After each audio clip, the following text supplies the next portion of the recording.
We got issues here on Tried and True, the DC United Postgame podcast, presented by Heineken. I had such a good intro ready. Now we're sharing a mic. What I'm excited about is the fact that we are back. Not only are DC United back with a 3-0 drubbing of the Chicago Fire, but Tried and True is back because I got not one, not two, but three co-hosts tonight. Sam Castor is coming right up as we welcome you in to the Postgame podcast, guys. And the question on everyone's mind after a big win like that, the hell was on Paul Ariel's head tonight? Paul got into a fight with the Clorox. As usual, the Clorox has won. The Clorox has attacked our players on a number of occasions. Shambles. The Clorox should receive a yellow card and a red card on every evening. No, Paul's got more style than I ever will, but I have to question the decision. Yeah, and we've tried to find a correlation here somewhere with the Clorox and player performances. Paul played pretty well tonight, beating the trend, No goals? He smacked or spanked the post, as Dave Johnson would say, one time leading up to a DC United goal. But yeah, it was a shocker, and I had to find you guys as soon as I saw his beautiful blonde locks out there. Yeah, beautiful is a word, but also beautiful. 3 points. Yeah, and we there was some serious Twitter discourse before this game going in. What was satisfactory? Was Ola the real deal? What all that meant? But I think 3 points was expected tonight, and 3 points were earned. As John, this is rare scenes here for Tried and True. So we are back live. We are happy to be doing it, and we are all over the place. But yeah, to your point about pregame looking at this, these are two big games for DC United. Looking at a week where you're playing a Chicago team that is not a good team, a team that's near the bottom of the standings. They come in, and DC United does what you should do to a bottom level team. And now we look forward to a game this Saturday that really looms large against an Atlanta team that now finds themselves just inside the playoffs. Seems to be turning up in the right direction. It's a week where you really hope for 4 points as a minimum. I think that was our consensus going into it. Yeah, and three of those had to come tonight. Atlanta's on the rise. A bunch of teams in the East are on the rise. Somehow Miami went from fifth this morning to eighth now, and we were part of that bouncing around, and luckily we find ourselves in fifth. But yeah, of the 4 to 5 to 6 points that everyone is expecting out of these next two games, 3 points had to be gotten tonight, and they were. Check. Is this thing on? Oh, you guys are in trouble now. I got a mic, baby. Let's go. That's exactly it. I mean, this was a Chicago team that coming in against DC United's top choice, or at least they could have made their top choice 11. DC United should have won this game big, and they were up 3-0 at halftime, and frankly, I was surprised we didn't have more subs at the half. Get guys like Ola out, get guys like Nahar, who played a lot during the recent window, out. But it didn't matter. Everybody seemed to come away from the game healthy, knock on wood. And it was a massive 3 points. Those are the 3 points you need, and it's the 3 points you should get. It is interesting. We're not going to be able to bring you the full post-game press conference because of the logistics of getting out of the stadium, but we're able to listen to it a little bit. And Hernan mentioned that this weekend they might not have the full roster available for selection. So yet to see what that means, but I agree with your assessment. Looking at before the game, you look at it and say this is probably about the A team that you would expect from DC United. Maybe there's a little bit of hedging on one spot or another, but I don't think that anyone looked at that lineup and said, "Oh shoot, this game is not what we thought it was going to be." Yeah, it was the guys that are going to be out for the season were the only guys that were out. Everyone that's going to be here for this last playoff push and potential playoff run was there tonight and available. And yeah, it sounds great. And as we're sitting in fifth, we have to talk about it like that. But yeah, I think it was interesting that Hernan was so hesitant about having – because the question was, how was it having everyone back? And he was like, well, we'll see on Saturday. I might not have. So it's a little bit ominous, but he's always been there defending his players, having their back, and getting ahead of things before they get out of control. So maybe he's just being a little bit cautious. I'm headed down to Atlanta, and I'm looking forward to a great clash. This is a playoff push for both teams. And it's an Atlanta team that's playing well right now. Yeah. and DC United team that's not playing too bad, huh? So Can't complain. It should be a good one. And yeah, we're talking about how many points are you get from these games. We got 3. Now we got to get the rest of that 4, 5, or 6. You can only get 3 points at a time, and DC United got that first 3 points today. And speaking about having players back, how awesome was it to see Bill Hamid back between the goalposts today? Yeah, he didn't have much to do, but it was just it's that security blanket, right? I mean, you see him coming out, and especially at halftime. For some reason, Sam is probably rolling her eyes upstairs. They still shoot into the supporter section in the first half for reasons that defy logic. But in the second half, seeing Bill come out and taking a couple warm up, making a couple saves, with goalkeeping coach Zach Thornton, you have that that relaxed feeling of we're good. We're up 3 goals, even if we're not going to ship one. But even if things break down and we do, Bill's back. We're fine. It's a beautiful feeling. Yeah, and I think he downplayed it in his presser as well. And I'm sorry we can host that live, but I think he talked about, I didn't have too much to do, but he made a big save in the first half. And as Michael Black, we haven't been on the same show for a while now, but I've quoted you almost every time. Bill is good for 1 goal a game, and he certainly is. And it changed the aspect. If we allow an equalizer there in the first half, when it was just 1-0, I think it changes the scape of the game, and we maybe don't score 3 before the half. And so, yeah, it was a huge relief to have Bill back there. Yeah, we've been doing the show long enough that we've been able to establish tropes. Me talking about Bill being worth a goal game. Today you had 1 save in the first half. If there's another guy back there, I'm not saying Kemp and I'm not saying Seitz. If there's another keeper back there, I'm still not sure why it didn't end up back in that. So, all the more credit to him there. But speaking of tropes on this show, yes, Ola scored some goals and we move forward. I was not going to let you get away with it. I was already prepping that transition myself. My trope is that Ola Kamara is going to score 20 goals. You guys don't even need me with the transitions tonight. Damn. It might have been last year that I said it, but the spirit of it carries on. Who could have expected DC United to have the Golden Boot leader? Guys, I'm a little bit pumped because I called it last year. But hey, he said it. He said it that time. He said last year. Called it and said it under my breath. But also I'm super pumped because I've never thought we'd see this. So at least not in the next few, especially after last year. We haven't seen it. And what was the stat Sam found for us earlier? 2007. 2007 was the last time we had. Yep. I think thanks to Jason Anderson. Just got a shout. Nice. Hi everyone.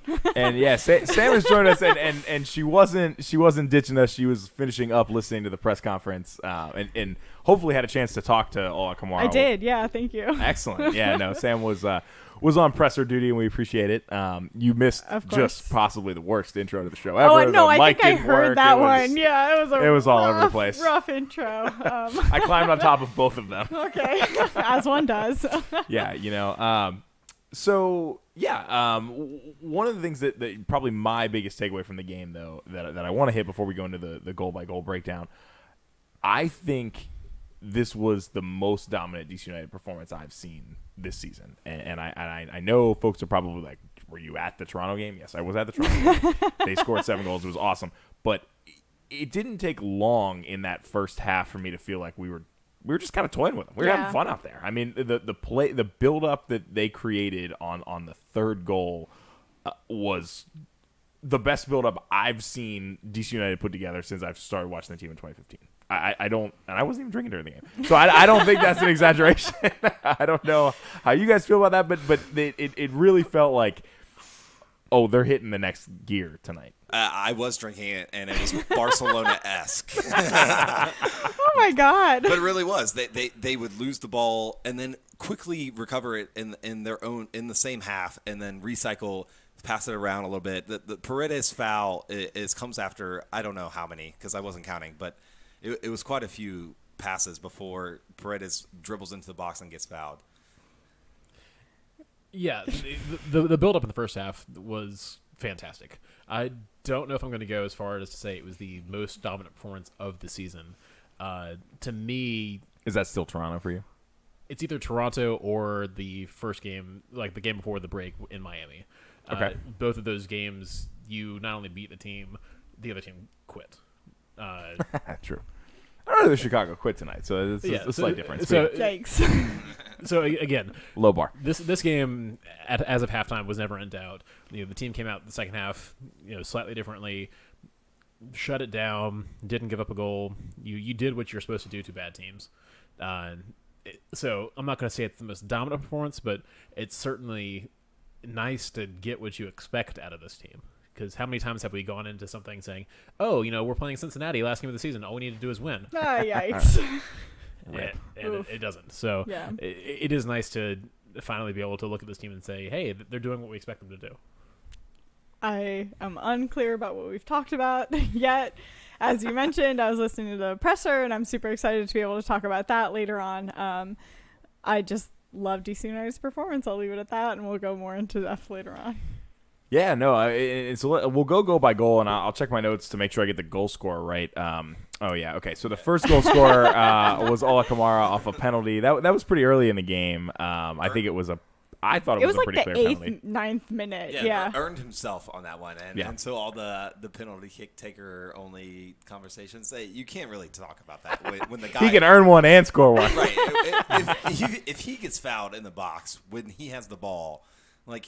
They're either fouling him or he's scoring, and so they fouled him, and then he ends up scoring anyway. But it felt like he was moving away from the goal, though. Like, they did not need to foul him in that situation, I thought. It was pretty low bar Chicago doing their thing. So, for me, I thought that he was turning the corner there, and that's possible. That's fair. He was going to get to the ball first. Absolutely, yes. Whether he was going to be able to finish it from there is another question.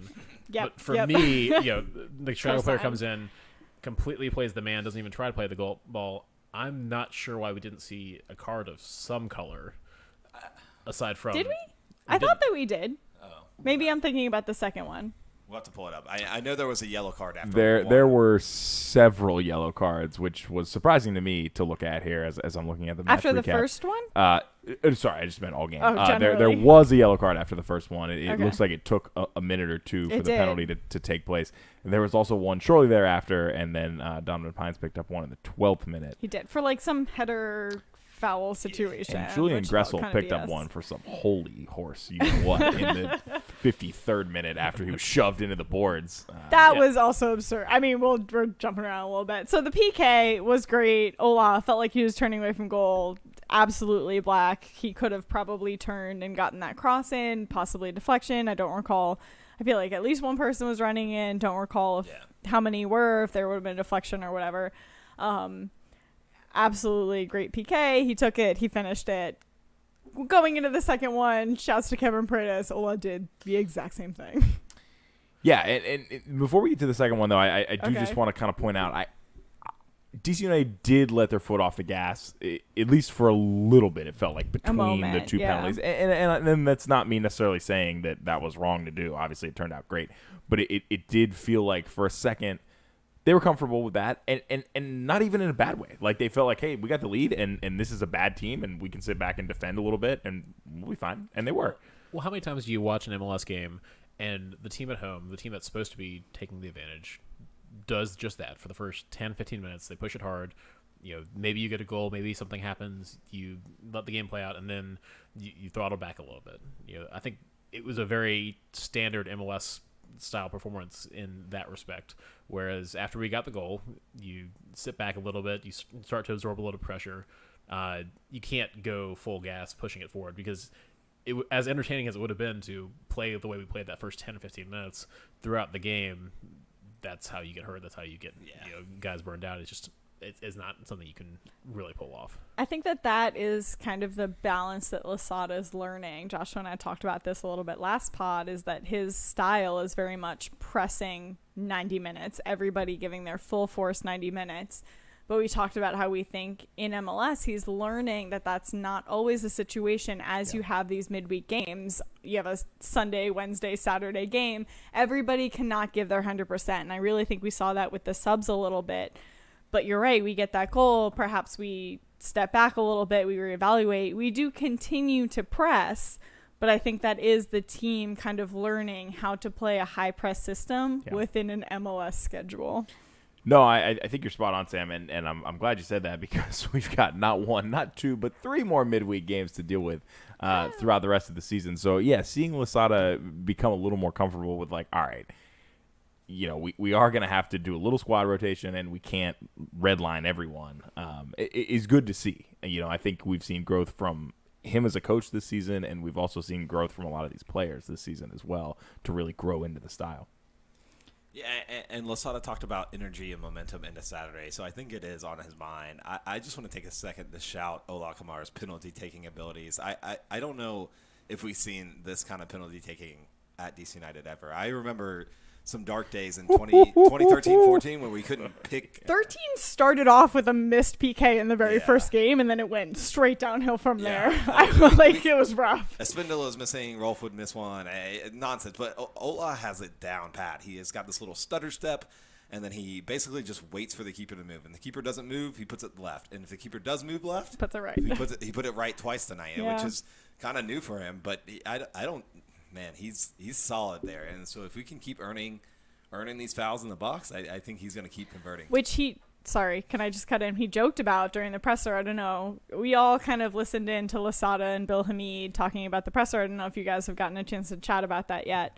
Hopefully we'll be able to add it into the end of this podcast, but as I think they mentioned, stepped away to listen to the Ola Kamara part of it, and he kind of joked that, he had the first and second and he was waiting for the third PK. Like, he even made that joke about whether or not that was going to happen for him. But it's definitely kind of on his mind that he's scoring a lot. It's definitely PKs. But the impression I got was regardless of how it comes, he's ready for it. Yeah. And Joshua joked about, whether you should count PKs towards your golden boot race, what have you. Absolutely.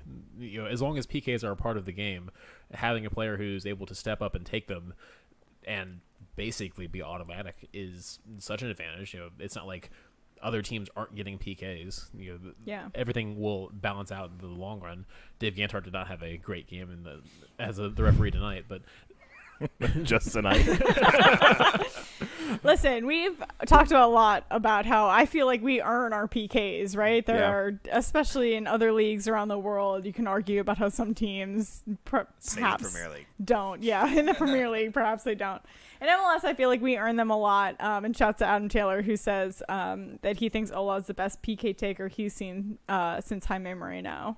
Which is it's a big shout. Yeah. I mean, I was going to say earlier when Joshua referenced Fabian Espindola, I think SpaceX actually just reported an unidentified object in space, and it's a Fabian Espindola PK from 2015. It's still in orbit, but Ola's been awesome, and he's been getting a little shade from around the league and around this podcast for only being able to finish PKs, but I'll tell you his finish on that third goal was rock solid. Follow me on Twitter. I'll criticize extra time. They were kind of like Ola quietly taking over the Golden Boot race. I don't think it's been quiet at all. If you've been paying attention to DC United, so that's it right there. Yeah. I think everything DC United's done this year has been quiet, which is what I said on Twitter. Well, and to be honest with you, it's funny. DC United's first and only national TV game is this weekend against Atlanta. Yeah. So, we obviously follow DC United very closely. We follow the league pretty closely. But for casual fans of the league, I wonder if some people even know that we have a new head coach. But, if you're a part of DC, if you have seen anything from DC United, again, going back to the presser, which we hope to add at the end of the pod, Losada even said at the very beginning, Kamara's scoring a bunch. Unsure who's doing it behind him. He kind of made a little quip about how Losada's really carrying the team on his shoulders when it comes to scoring. Kamara, I'm sorry. No, he mentioned that the next goal scorer only has 4, and I think is it Yordi? Yikes.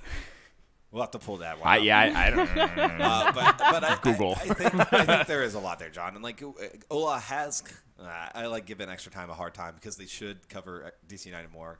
Because I love DC United. As every fan says, right? Unbiased opinion. Yeah, my unbiased opinion. But he kind of has. He's put in not a lot of minutes, but he's scored ridiculously at that rate. But he hasn't been out here scoring golazos or anything. He's been tucking them away every game and getting the 1 or 2 that we need to win.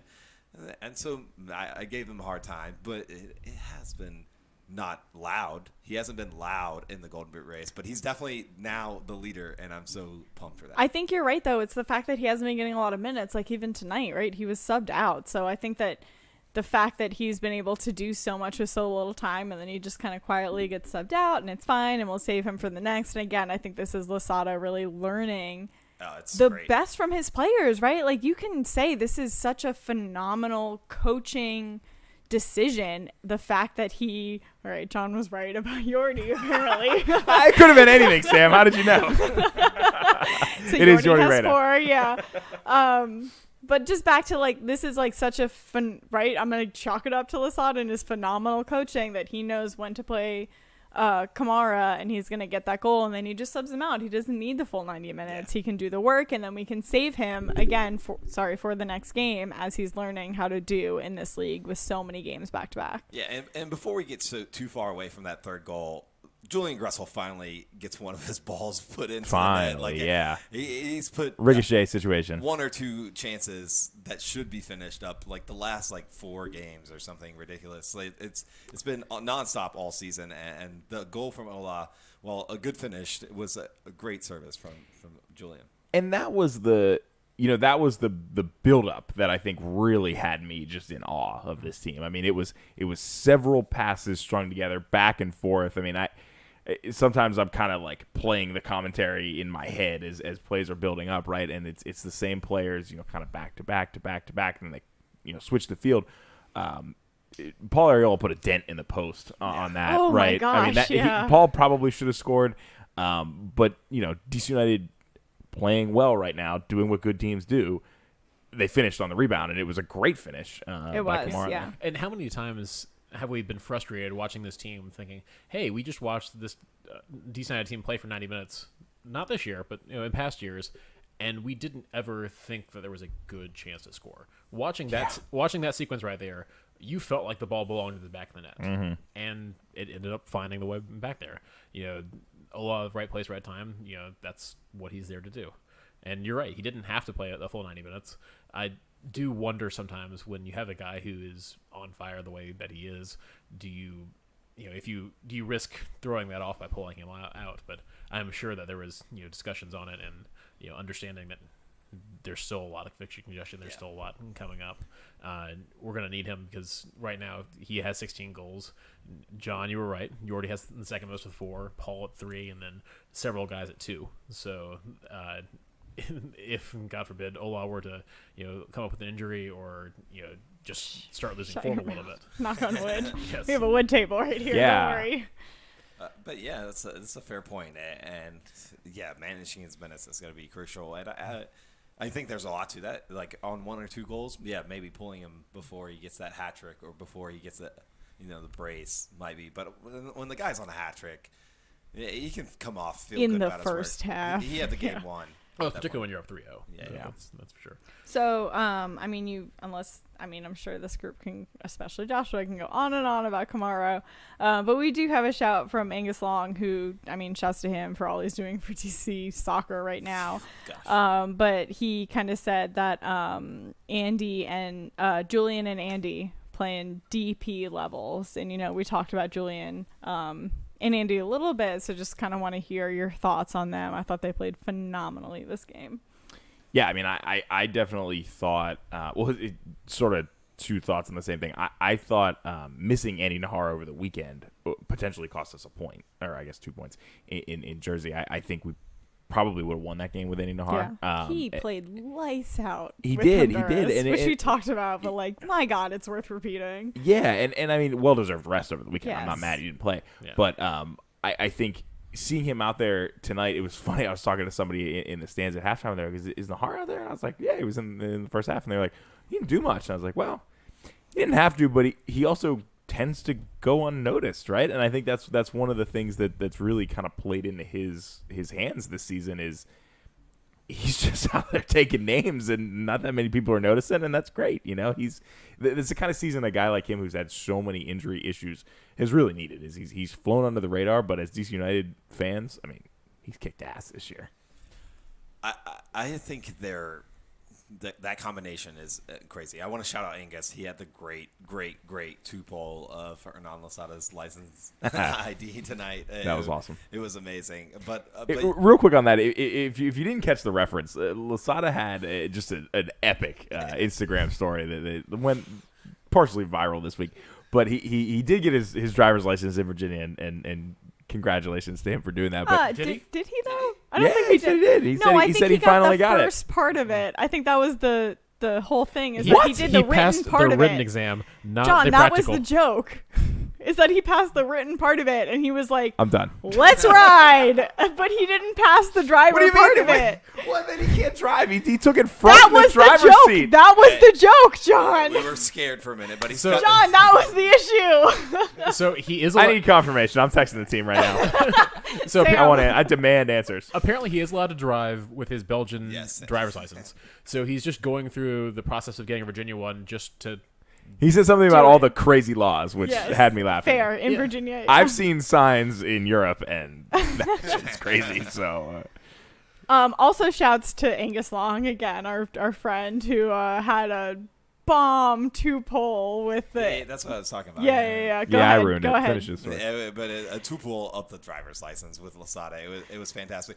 But Angus's point about Nahar and Gressel, I think Nahar, Gressel, Areola is probably the most dangerous side of a formation maybe in the league right now. I don't know how many other teams are lining up three guys that strong. A lot of teams aren't playing a 3-4-3 or whatever you want to call a 3-4-2-1, whatever we do. But we are heavy on that side. I think you have a potential assist leader on any other team, and Gressel, Areola is what he's going to be. He's going to be a hustler. He's Who going to was be dynamic. bombed tonight? I want to say he had a really good game tonight. I thought. He could put that one on the inside of the You're post right. for You're me, right. You're right. and But he- generally, I thought he had a very good game. we all know what Paul is. And then Nahar, who Better has been tonight. dynamic at this whole right center back / wing back position. I think those three together are just a force to be reckoned with. If we can get anything on the left side, and Paredes does his best, and then whoever we're playing on the left. I actually enjoyed watching the interplay between Reyna and Paredes today. It looked a little bit like almost like a big brother, little brother kind of thing, where Reyna had his idea of what he wanted to do, and Kevin just goes running around, and more often than not, it came off well. I thought it was fun to watch. It was nice to see that clearly these guys have had a chance to play together and understand what they're attempting to do, and it came off. Kevin earned a penalty kick.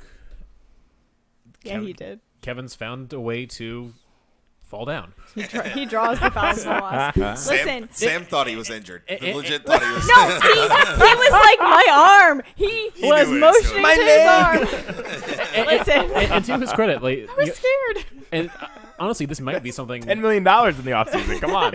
This might be something to credit Losada on. Last season, Kevin, again coming into the lineup, wasn't quite seeking out the contact and the fouls to the same degree.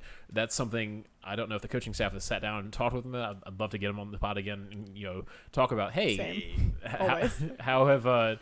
how's your approach to this changed, because he's definitely searching for opportunities to create free kicks, create opportunities, create penalties, and it works. I completely agree. I think we've really seen him blossom this season. You talked about that, like, big brother, little brother. I'd also just like to point out the way he was celebrating with Kamara tonight. They had a little dance, like almost choreographed. They knew where they were doing that. They did it at least twice, and then I don't know, I feel like I've seen him do that with a lot of different players. He's kind of grabbed them around the neck and like celebrated with them. So this is my little I'm on my soapbox. I'm talking about Kevin Paredes. I just love him, and I think that he, especially as a young player, has integrated himself so much within this team, and he is such a positive player, and everybody really relates with him, and he has these personal relationships with them, and I think that's so important.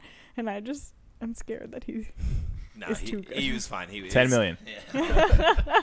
Dude, we can finish the roof. I'm almost Come on. afraid, yeah.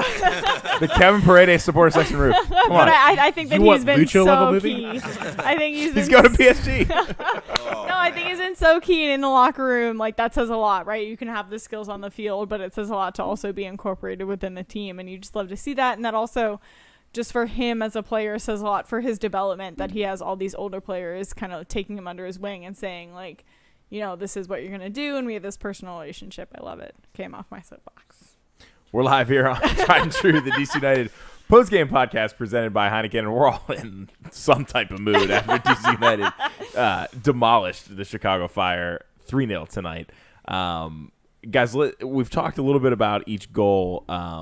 We want to talk a bit about the press conference. We mentioned that we heard from some of the guys. We heard a little bit from Hernan Losada. We heard from Bill Hamid, who took a shot at Steve Goff while we were getting out of the car. And man, we also you said it. heard from Ola Kamara, or at least Sam did. Takeaways from the press conference that we'll try to add in at the end of the show. Yeah. Sorry, Black. So first of all, we just love bringing all the press conferences, and I hope y'all are okay that sometimes we have to push the pod a little bit late in order to be able to push them at the end. Sorry, go ahead. No, you're good. No, Losada had a fairly standard response to what you expect after the game, and I don't think you expect anything more or less from a coach who just went out and beat the crap out of a bad team. He acknowledged the players were playing well and immediately reset and said focuses on Atlanta come Saturday.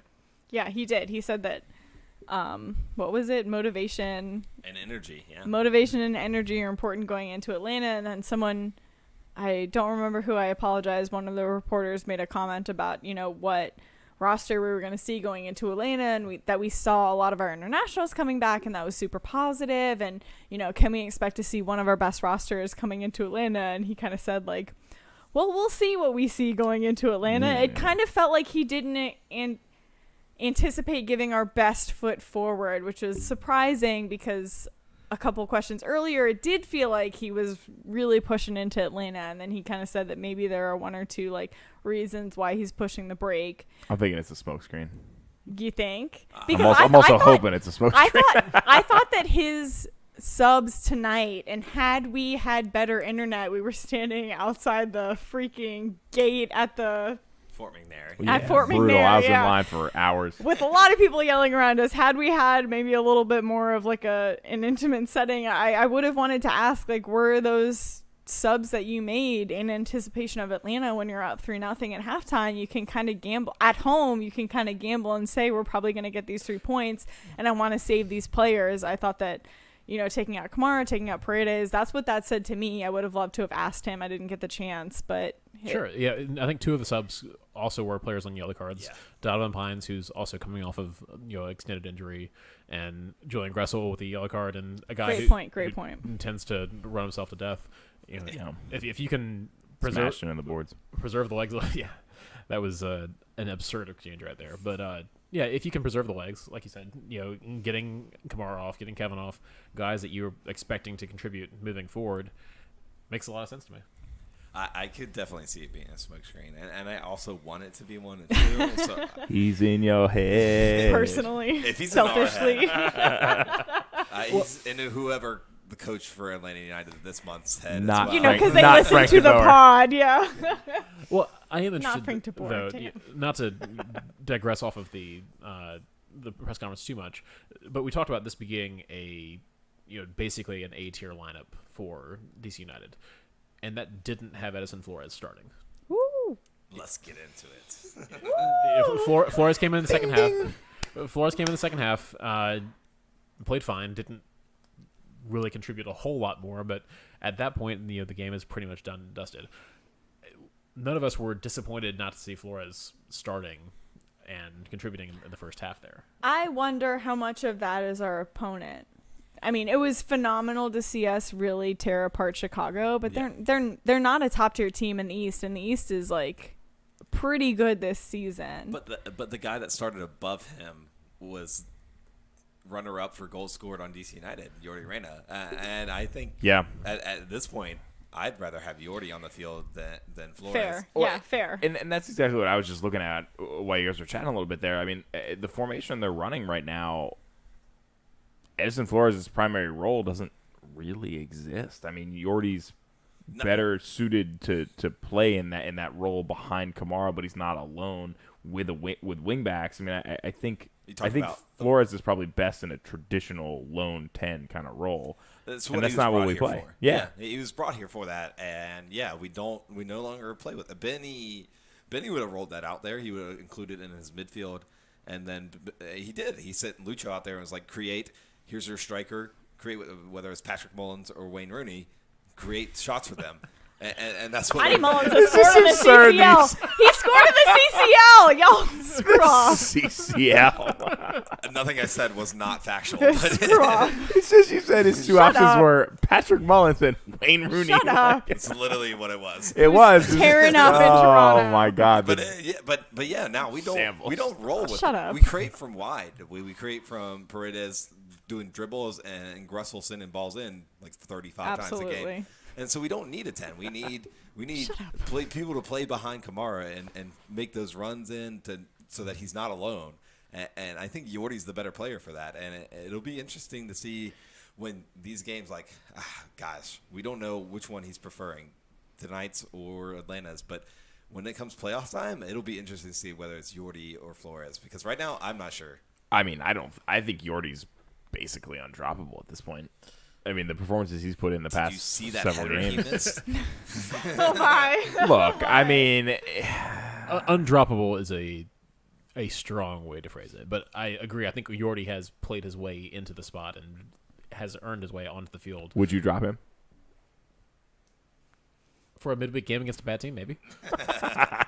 You're saying, get out, Sam.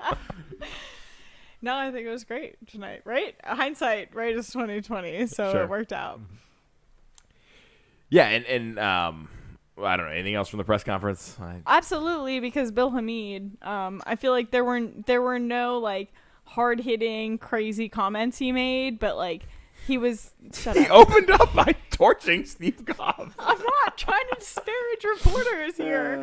It was funny. He was like, "How does Goff always go first? Goff does always go first. Goff is like the most noting. legitimate Goff of us all. should so absolutely yes, go Goff should go first. I did appreciate that someone finally called him out on this. Goff should always go first. Goff took it on the chin and took it like a champ. Was and nice. it was an honor to speak to you. Yeah, it was all in good fun.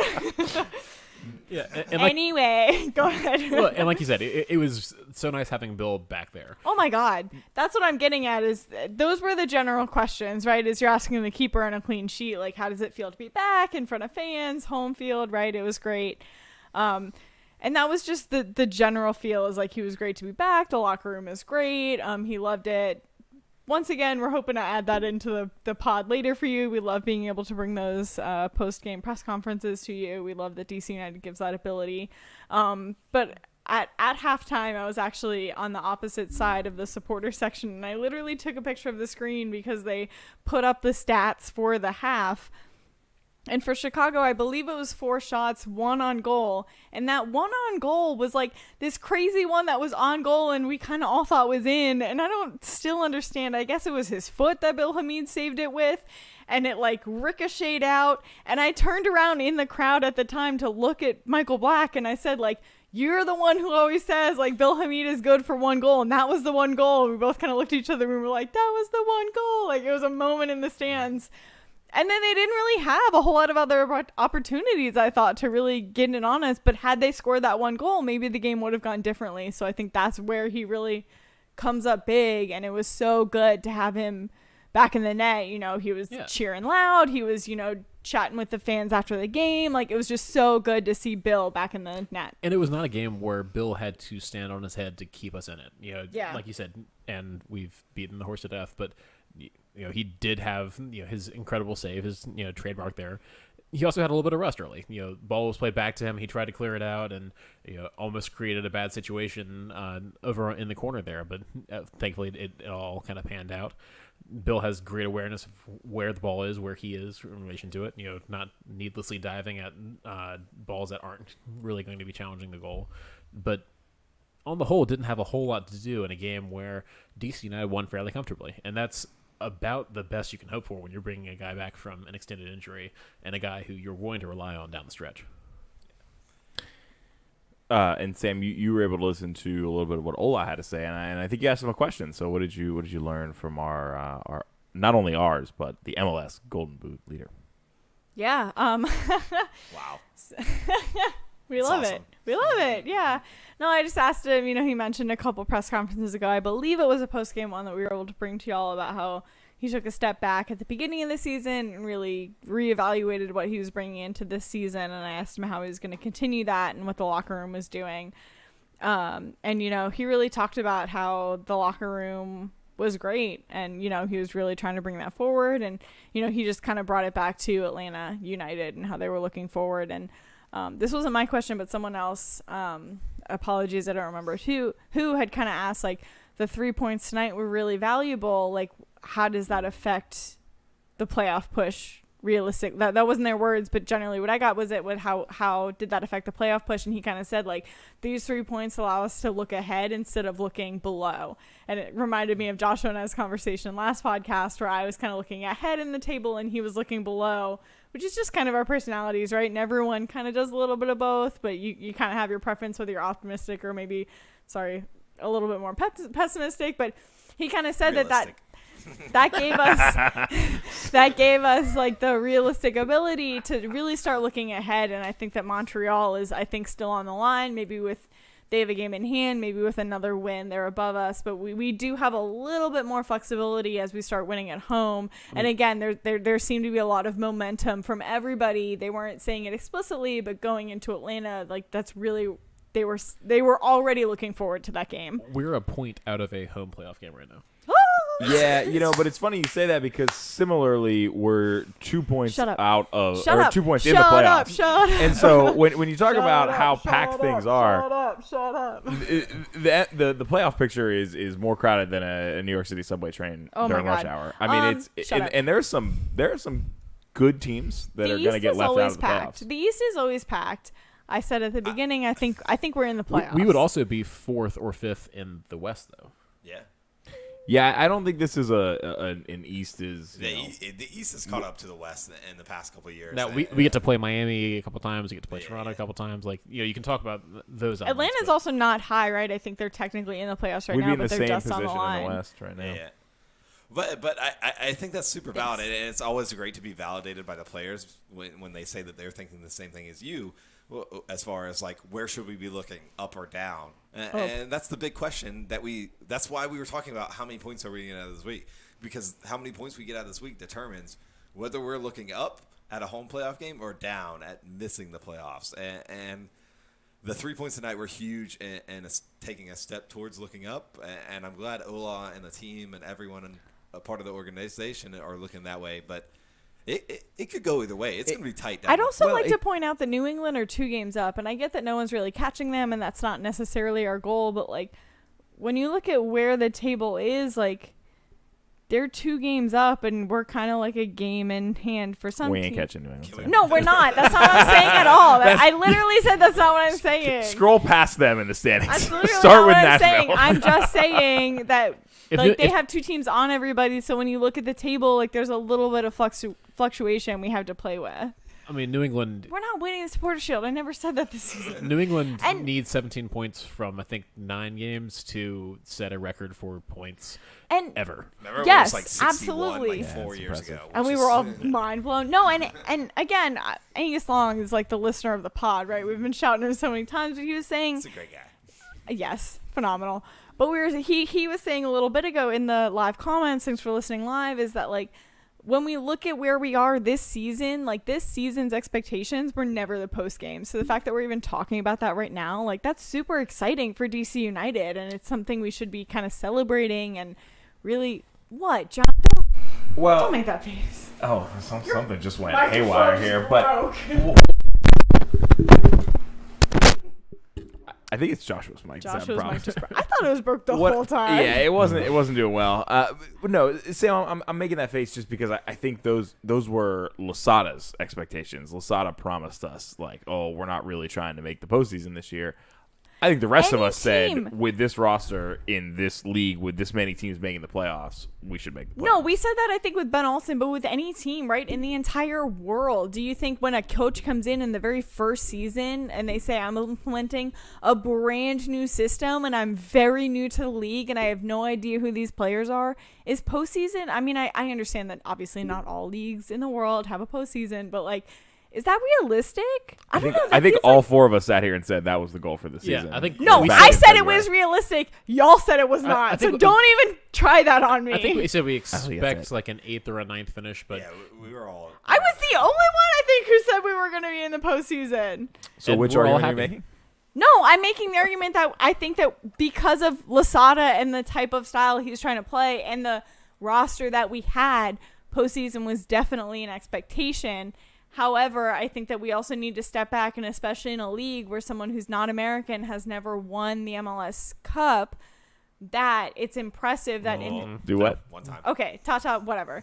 Yep. We ignore Atlanta and all that they represent.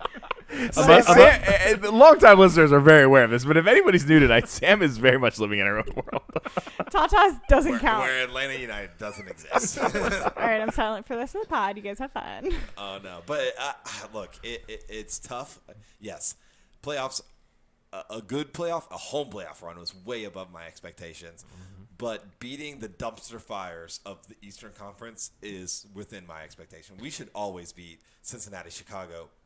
Maybe We even should Red always Bull. beat, but we couldn't beat them 2 men up. So the fact that we're doing so now, and in the first season, right, it takes a lot for a coach to implement an entire new system. I think we've all, not on the pod, but I think we've all tonight in our various conversations referenced that Cincinnati game, and boy, they're deep in our heads from that game. There's just no way around it. Rent-free. But no, when you look at the standings, I mean, there are. I mentioned there's some good teams that are going to miss the playoffs, but there's also some teams that don't really have any business being in the playoff conversation. I'm looking at you, Inter Miami.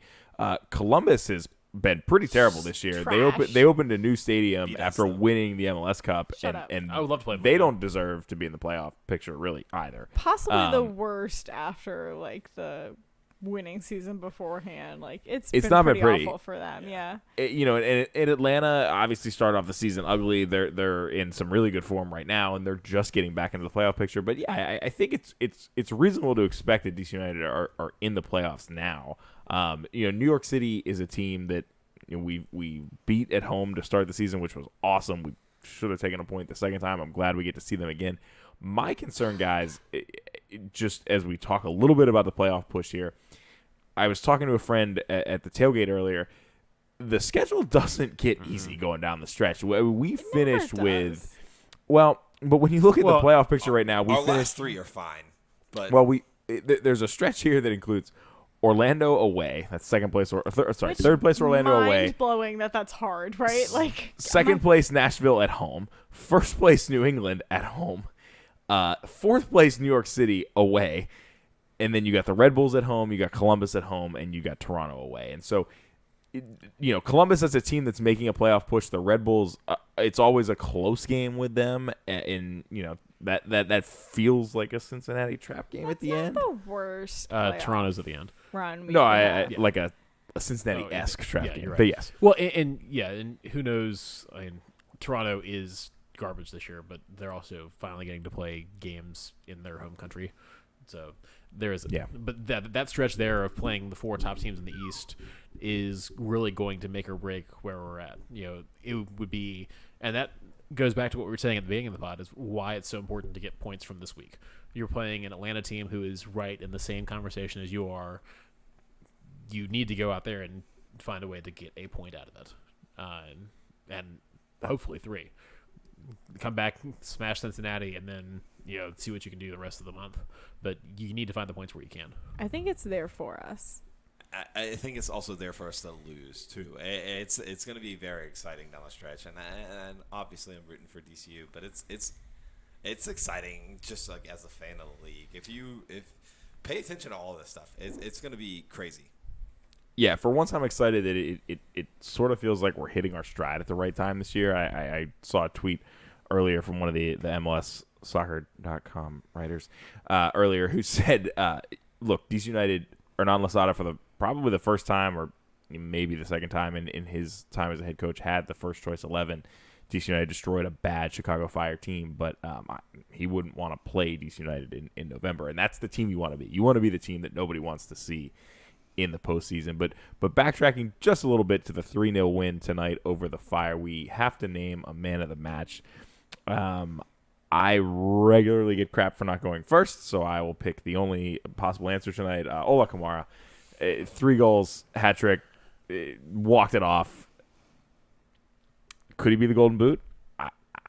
I think he's the odds-on favorite to be the Golden Boot. Jay thinks so a year ago. Rip that bet. So John really going on a limb there. All the way out. I will also give my man of the match to Ola Kamara for earning the penalty kick that ended up being enough for us to win the game. If anyone else had finished it, and Ola had earned that, we would 1-1-0. So props to him for that. And the other 2 goals are nice to have. Michael really going out on a limb there. Oh, it's me. You guys actually. Is this even a question? It's Ola. He's God. like, we don't give the man of the match to the goal scorer, right? That's another trope we have on this show. But when a guy Never. scores 3, you have to give it to it. It's Ola, and I think he continues on and wins Golden Boot, regardless of whether DC United makes the playoffs or not. Take a drink, are you saying? Or No, I'm trying to sort out. Joshua tried to sell Michael a high octane beer earlier. Handed me one that's casually 7.3%. Sam, over to you. listen, I'm gonna keep it interesting. I think that Kevin Paredes. no. While I think he had a phenomenal game, and I'm always in Kevin's corner, I think Andy Nahar had a great game. I think that he kind of stepped on the field and what? Jesus Christ, I'm not looking at you guys. I think he stepped on the field and he continued what he did for Honduras. Like, his moves are phenomenal. And I think, John, you mentioned it earlier in the game that he kind of does the things that aren't always noticed, but he kind of plays that pass that really sets up the play. And you're like, where did that come from? It was Andy Nahar. I think Russell Canals has like a close second. He had a really good game too. No, I definitely hear where you're coming from as far as the contribution that Andy plays to the game, but we were talking about it a little bit earlier, and I'm curious, was there any one segment or play during the game that really stood out for you for what Andy did this evening? Listen, I earlier was talking to my mother, Jean, and shouts on the pod. I'm getting a lot of slack for not giving shouts on the pod. It's my mother, Jean. I was like, who's been having a bad game today, right? I think that nobody had a bad game tonight. She said maybe Reina, which you guys kind of dispelled, but I don't know. I feel like everyone kind of played really well tonight. And while I agree that like Ola had a really great game, he scored 2 PKs and then he scored one off kind of like a rebound-esque play. I'm going to give it to Andy. Sorry. I like keeping it fresh. I should have made Sam go first. DC United also gave the match to Ola. Unshockingly, yes. As because it teams was do. the rational The only choice. Whatever. Well, as we look ahead, we've done a lot of that tonight, but DC United play away to Atlanta United Football Club this weekend at the Giant Sphincter down in Atlanta. Oh my God. Yeah. What? Explicit pod. That's I mean, not an it's just a explicit word. That was the anatomical. I just killed Joshua and Sam. So, Michael, as we look ahead to the Atlanta game this weekend, what do you expect?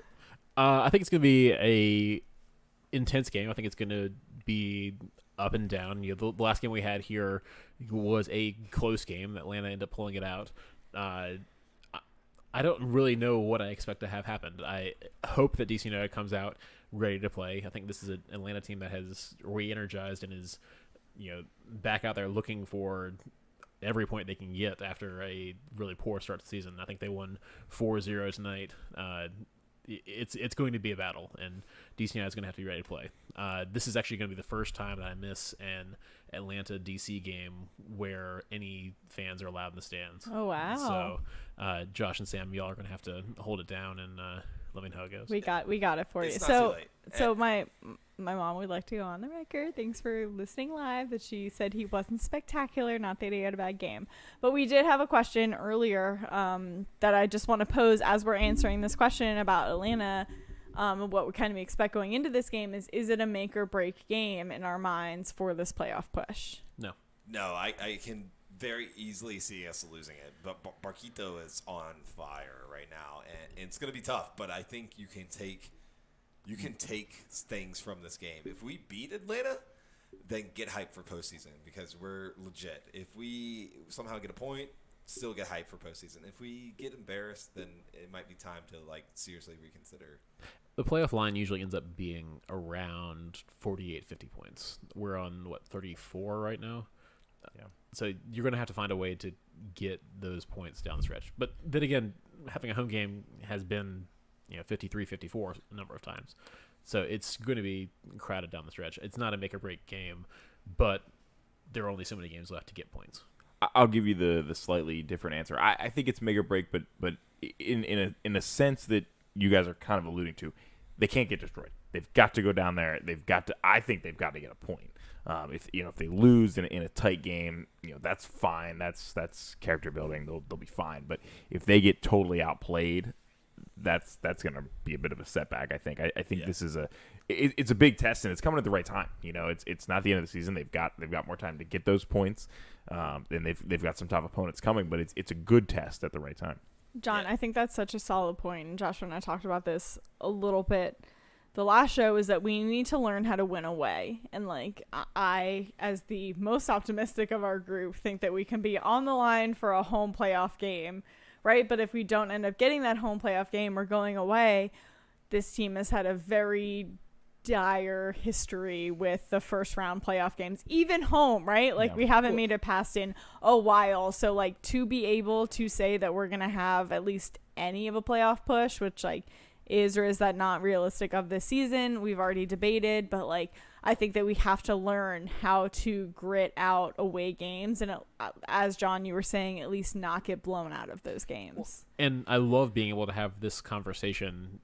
We're in a much better spot than I thought we would be at this point. Yeah. But to your point, if you're not hosting a home playoff game, you're going away to a team like Orlando, a team like Nashville, a team like New York City, or New England's going to have a bye, but you're going to be away to one of those four teams and potentially away to New England the next round. We have not played those teams well this year. No. Orlando. I think New York City out of that group. Yeah, Orlando is about the closest we came. New York City, who knows where that game is going to be played? Somewhere in Connecticut, probably. But regardless, let's get there and figure it out once we get there. But you're right. We have to figure out how to get results there because you don't get to play Chicago or Miami or Toronto in the playoffs. Well, I mean, certainly not on the road. Yes, absolutely. While we're on the topic of Atlanta, I always try to shout, right, our listeners, I say to everybody, I kind of assume that we record the show and it's just the conversation we'd be having anyway. And the fact that anyone listens is beyond my expectations. So we appreciate every single one of you. On that note, we're Joshua and I are super excited to meet Brian Greenberg, who's been a listener from the beginning, I think. Long-time listener, first-time road game. That's right. That's right. Who lives in Atlanta. We're super excited to see him. Our friend Doug, who lives in D.C., will also be down in Atlanta with us. But we're just super excited. It's going to be this whole big, again, with Brian, this culmination after the COVID pandemic, right, that we couldn't travel down there. It's going to be super fun. So we just appreciate all our listeners. Again, come chat with us online. Please interact with us because it's just a blessing that we get to do this, I feel ever, right? So the fact that you guys listen and want to talk to us means so much.